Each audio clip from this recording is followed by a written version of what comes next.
So the next thing I want to talk about very briefly, and we'll see this being used when we're actually in and creating the CSS, is how we write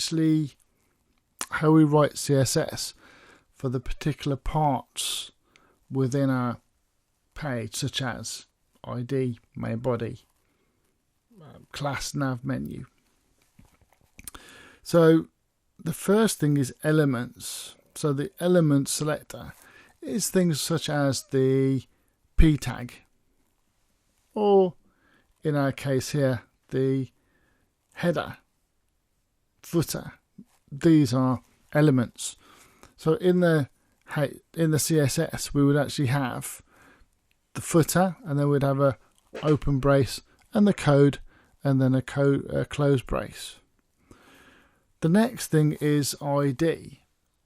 Now, the ID is a unique. It should only have one ID per HTML page.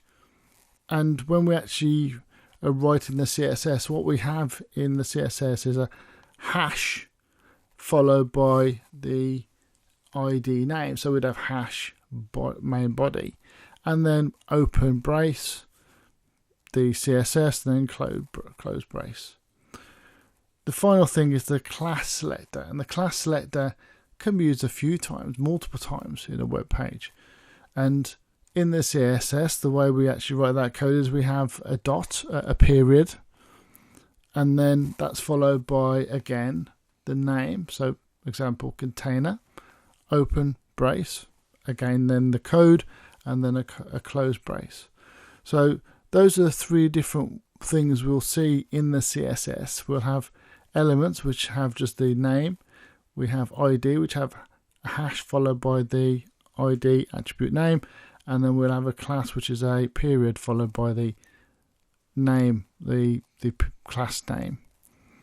So these are just, again, to give you an example of when we're writing the CSS, you'll have a quick understanding of what each is, depending on if it's nothing, if there's a period, or if there's a hash before the actual name.